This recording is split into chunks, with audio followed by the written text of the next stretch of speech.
Hey, it's Russ from Pro Tools Expert, and I've just been playing with the saturation knob that's free from Softube, both now for Windows and for Mac users, and I thought now it's open to everybody. I'd give you a kind of show and tell of it and let you see if it's really making a difference. And what I thought I'd do is I'd put two identical parts of a session together, one with the saturation knob and one without, and then we'd A-B them.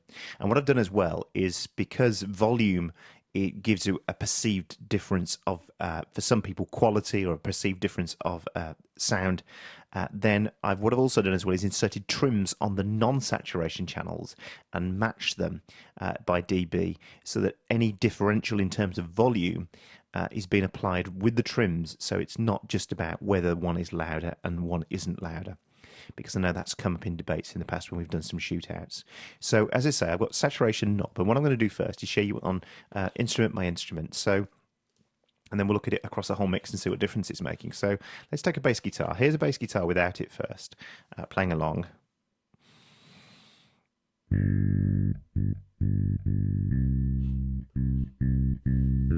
Here's a bass guitar now with it.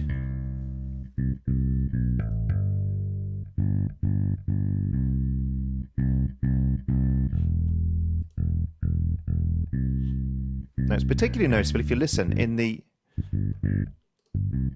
middle bits.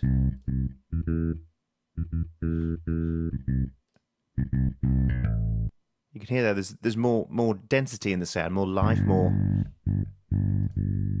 bit of clipping there as well. Of course, because it's a saturation plugin, we could pull that back, or we could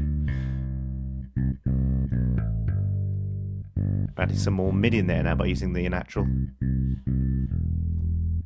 And there in particular, now you can hear it in the bottom end. And again, remember, it's not about volume. In fact, this one is actually louder than that one if you look at the point at which it's clipping, so we could pull the trim back on that a bit. We have an intro from the drums, that's where we do.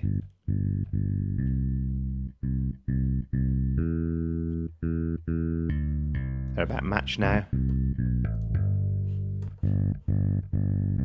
Could even lay that back a bit now, just pull it back.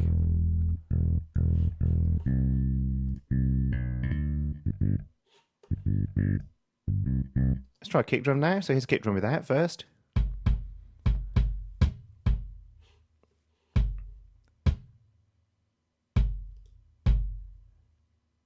Now the bottom end in that is noticeably different.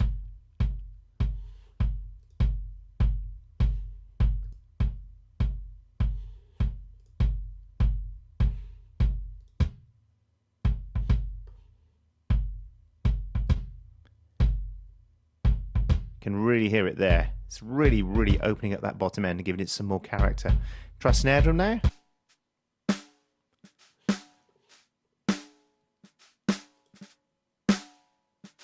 And again there, it's without. Some more body in there, definitely.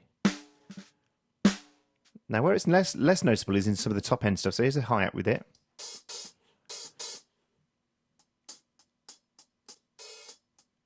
Still making some difference, but I've obviously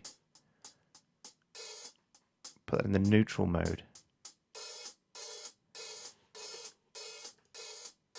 It's not really harmonically making much difference there. Overheads then. Overheads without. And as you can see, actually, this is actually much louder. I put this one in now.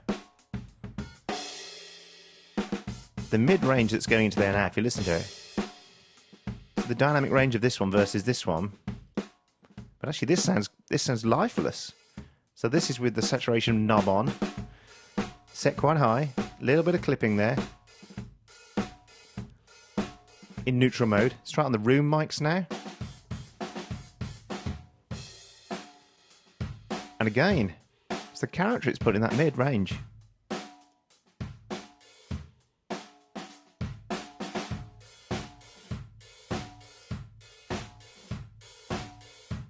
Now an acoustic guitar.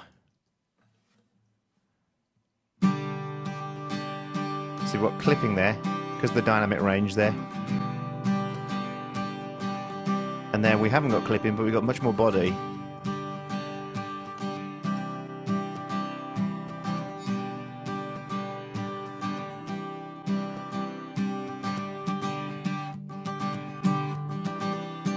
let's hear them as a whole group. So without saturation and with saturation. So this is without the saturation knob on.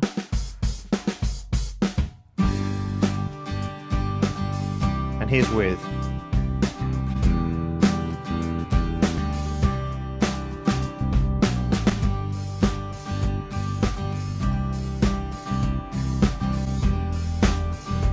Really pulls it into focus, and it really tightens up that bottom end in particular, and really gives some great sort of shape in the mid as well. So just turn the acoustic off for a second.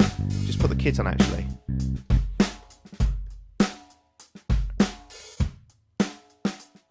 There you can really hear it now. Thump on the bottom of that kick drum. The snare drum's got real body. Those room mics as well. It's all thin and nasty. So just saturation knob, no EQs, no gates, nothing else. Just saturation knob. Well worth downloading, free of charge. What would you do? As I say, hope that's been a help, gives you some ideas and some tips and tricks for using it in your mixes. And it really isn't just a giveaway because it's got no use. I can see it has a lot of use in a mix. Thanks for watching, and I'll see you again soon.